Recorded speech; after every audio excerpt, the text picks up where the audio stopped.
It's supposed to be a seminar for her, but hotel records said otherwise. I stayed quiet, then watched a powerful public figure fall, not with noise, but with proof. His name was everywhere, so I made sure the truth was too. People always say you just know when it's right. I never believed that. Until I met Emily Carter, and suddenly, I got it. It was June, 4 years ago, hot as hell, even by Boise standards. I remember the sweat under my helmet, the cramp starting in my left calf, and the tiny voice in my head saying, "You really thought a 26-mile charity ride was a cute idea?" I run a chain of auto shops, not a fitness studio. But it was for veterans. And my brother served, so I showed up.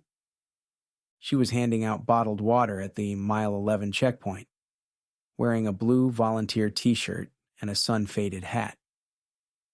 I almost didn't notice her at first, until she said, "You look like you're rethinking all your life choices." I laughed, harder than I should have. She handed me a bottle and smiled, not a flirty smile, a kind one, honest. "Emily," she said. "Ryan," I replied, gripping the bottle like it was holy. I didn't ask for her number then. Too sweaty, too winded. Too aware I was probably twice as red in the face as I should have been. But she stuck in my mind.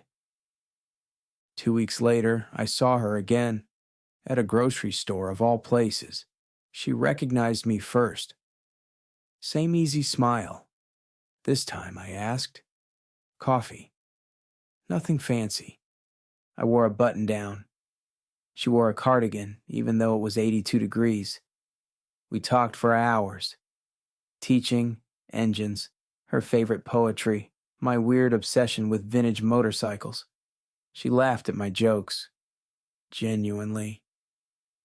After that, it moved. Not fast, not wild, just forward. Dinners that stretched into midnight. Weekends spent hiking places I never thought I'd enjoy. She brought out this soft part of me, the part that usually stayed hidden under oil-stained uniforms and tax paperwork. She taught second grade. Said the kids were chaotic, hilarious, and exhausting in the best way. She once cried telling me about a student who finally learned to read after struggling for months. I never forgot that. It made me want to be better, more patient, more present. I introduced her to my mom after 2 months. My mom hugged her before she even sat down, said, "You've got the good kind of eyes." Emily blushed. I swear I fell harder right then. Her parents were warm, formal, but warm. Her dad grilled me for an hour over dinner one night. Not in a threatening way, just testing. I told him the truth, that I'd never felt this way about anyone, that I didn't know what I did to deserve her, but I wasn't letting go. He nodded once. That was all I needed. We talked about the future like it was a shared project. She wanted to stay in Boise. She loved her school. I offered to expand my shops down south if it meant getting closer to her parents when they got older. She said I was the most grounded man she'd ever met. I carried that compliment for months like a medal. I started making real plans, savings, business restructuring, even thinking about kids. She talked about baby names when she thought I was asleep. I wasn't. I just didn't want to interrupt. We moved in together a year after we met. Small house, good bones, just enough space for both of us, and someday. I trusted her. Not just in the way you trust someone not to lie. I trusted her with the parts of myself I didn't show anyone. My doubts, my childhood stuff, the fear that I was more mechanic than man sometimes. She made me feel like I wasn't missing anything. Like I didn't have to be brilliant or powerful or poetic, just present. I've thought about those early days a lot since, not because I want them back, but because I still don't know the exact moment they ended. The first 3 years were good, better than good. We bought a house just outside Boise, nothing flashy. White siding, deep porch, room for a garden she swore she'd plant, and never quite did. We spent evenings on that porch, sharing wine and watching the sky melt orange. Our routines felt safe. Predictable, maybe, but in a way that made me feel lucky. She still taught, I still ran my shops. Life was steady. On weekends, we took road trips to little mountain towns just to eat at places with names like Judy's Pie Kitchen. We knew the quirks in each other's moods. I liked the quiet of that, but marriage, I learned, doesn't shatter. It shifts. Subtly. At first, the first shift came when she joined the district's mentorship committee. It sounded like a good thing, helping kids with rough starts, building bridges between schools and underfunded communities. Emily lit up when she talked about it. They've brought in this new director, she told me over dinner one night, setting her fork down like she was about to make a toast. Nathan Colburn. You should see him speak, Ryan. He just fills a room. I nodded. Big personality. Not in the annoying way, she said quickly. In the inspiring way. He's done work all over the country, and he's funding this whole New Life initiative. It's not just talk. She talked about him a lot after that, never romantically, always professionally. But his name kept coming up. Nathan's idea really worked for the Jefferson program. Nathan said something so interesting in the staff meeting. Nathan thinks we can scale this to rural areas. I noticed it. Of course I did. I told myself not to be petty. The guy was probably just a good leader. Emily had always been a little idealistic. She saw potential in people. That's part of why I loved her. Still, something about the way she said his name. It wasn't wrong, but it felt weighted, like she'd already decided how he should be perceived. And that perception was glowing. One night, I brought it up. You mentioned Colburn a lot, I said as gently as I could. Everything okay at school? She blinked. Yeah, why? No reason, just noticing. She smiled, but it didn't reach her eyes. He's a good guy.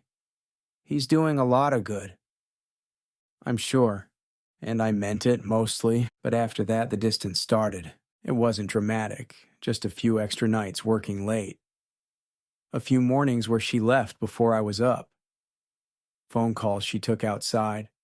Laughter from the kitchen when I was in the shower. I tried not to let my mind go places.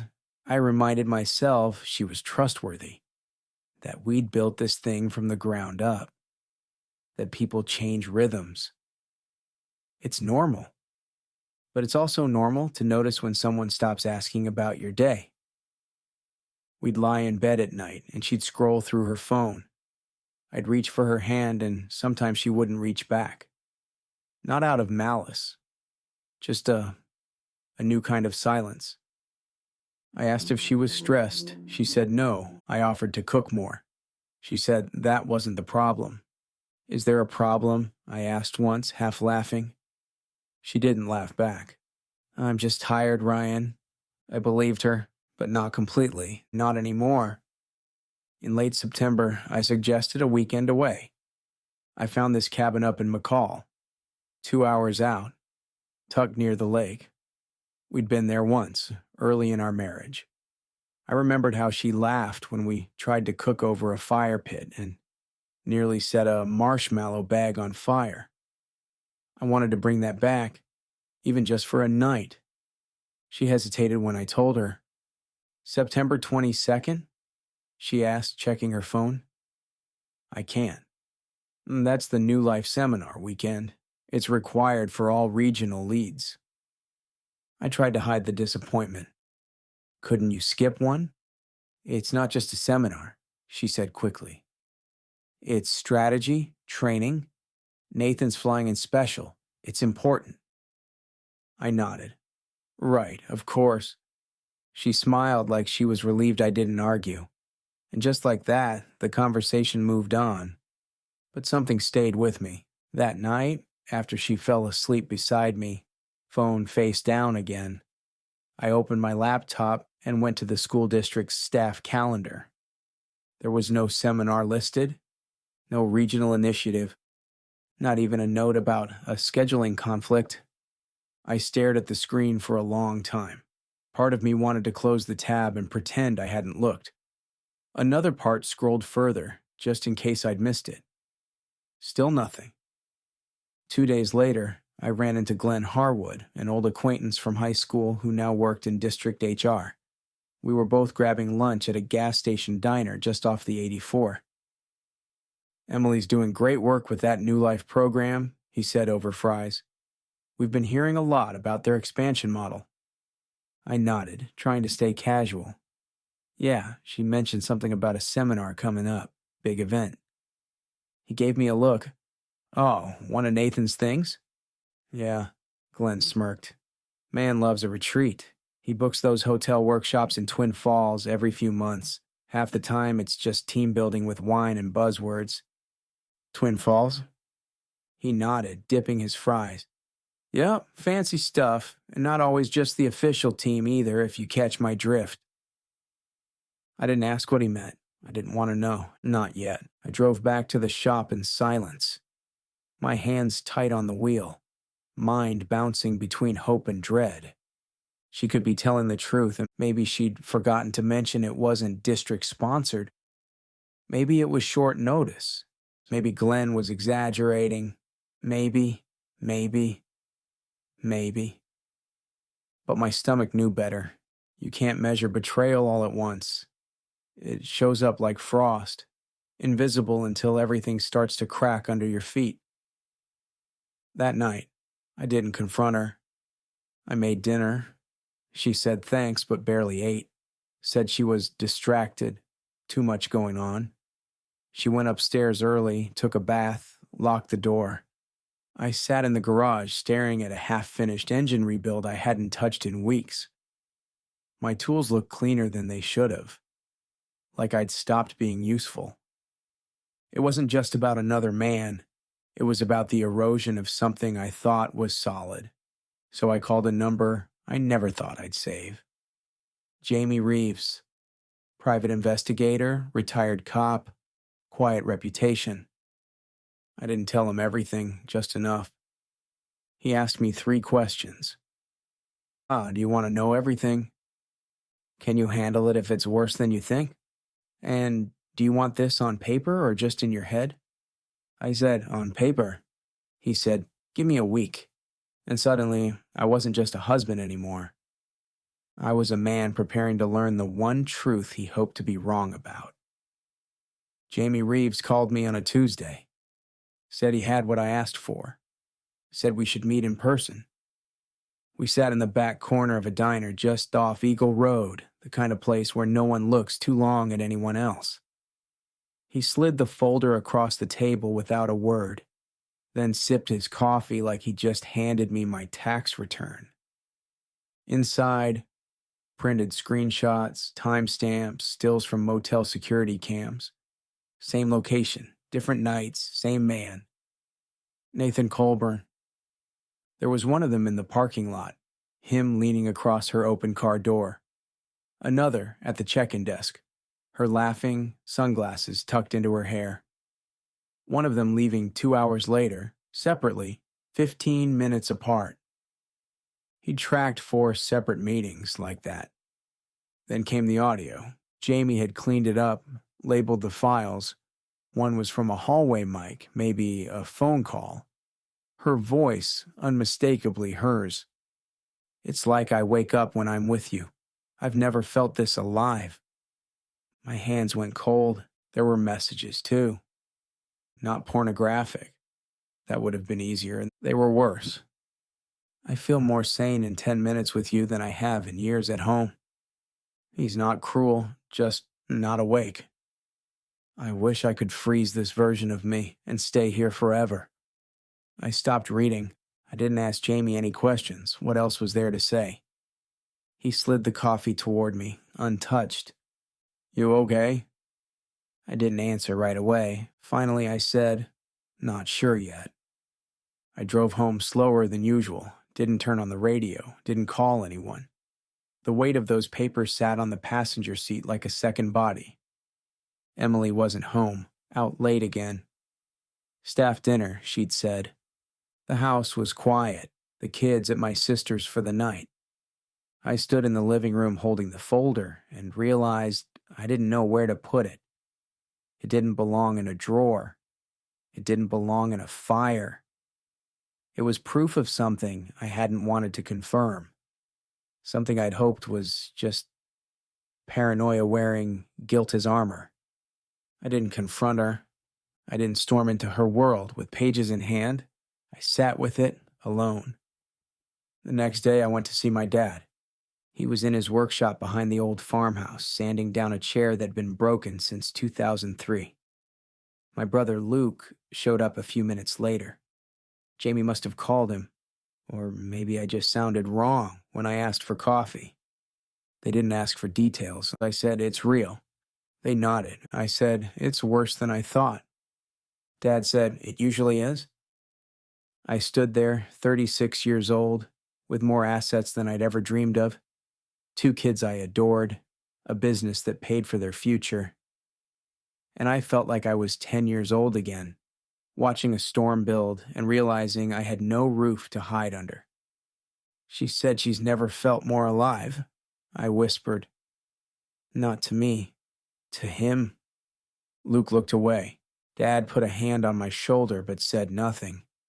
It wasn't just the motel, it was her language. The emotional intimacy she'd built with someone else. Layered, protected, nourished, like it mattered more than the life we'd built together. This wasn't about sex, it was about who she became when I wasn't looking, and how easily she left me behind. That night I slept in the guest room, not because I wanted space, but because for the first time since I met her, I didn't feel like her husband, just a man in the house she still had keys to. I waited 3 days before saying anything. I needed to sit with it, feel what it meant in full. Not just betrayal, but what kind of man I wanted to be on the other side of it. Then I called my dad, my brother Luke, and my uncle Carl. We met in my garage, where men in my family always went to talk about things too big for the living room. The engine I'd been working on sat untouched, dust forming on the casing. I pulled up a chair, placed the folder on the workbench, and opened it. No one asked what was inside. I just started talking. They listened, quiet, steady. Not one of them interrupted. Not when I read the texts, not when I explained the audio. Not when I said I hadn't told Emily yet. When I finally stopped, my dad was the first to speak. You already know what you have to do. I know, I said. Then do it, but don't yell, don't swing. You've got kids to raise and a name to protect. Luke nodded. Hit hard, but with a pen, not a fist. Uncle Carl leaned forward, voice low. You want revenge? Then walk away whole while she falls apart. That's how you win. I hired a lawyer the next day, a woman named Jenna Cross. No nonsense, sharp as hell. She asked me one question after I gave her the folder. Do you want to save this or end it? End it, I said. She nodded. Then let's do it clean. But before she filed, I told her I wanted to give Emily one last chance, a final window to tell the truth, not to change the outcome, just to see who she'd choose to be when cornered. So that night, I made dinner, I lit a candle, I poured her wine. She seemed surprised, even softened. I watched her eyes for guilt, for awareness. I didn't see it.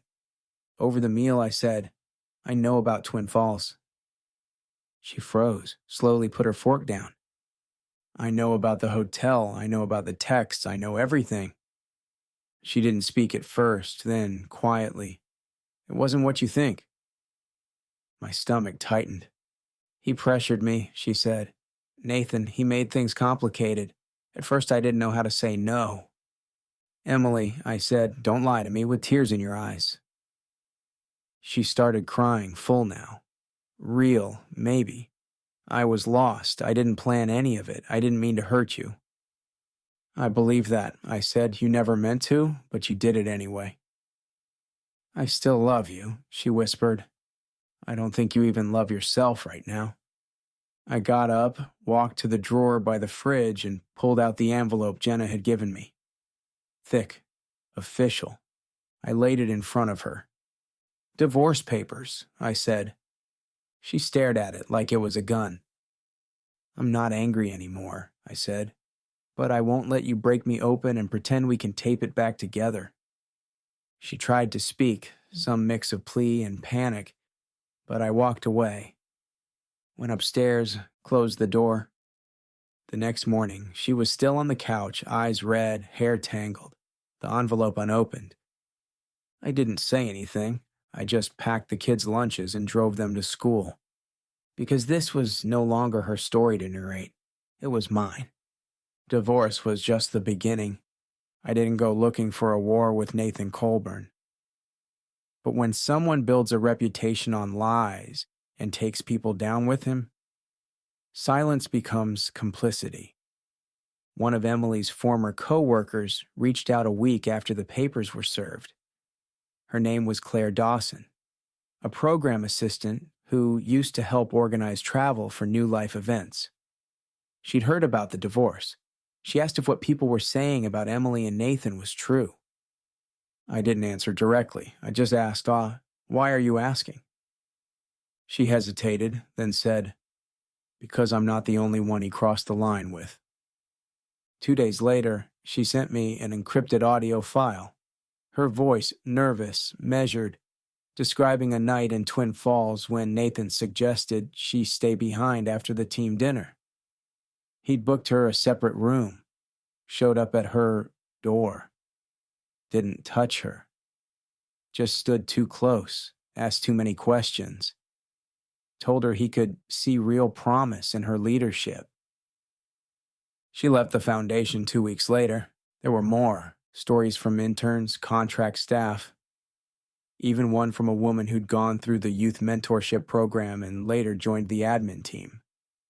Always the same pattern. Charm, attention, escalation.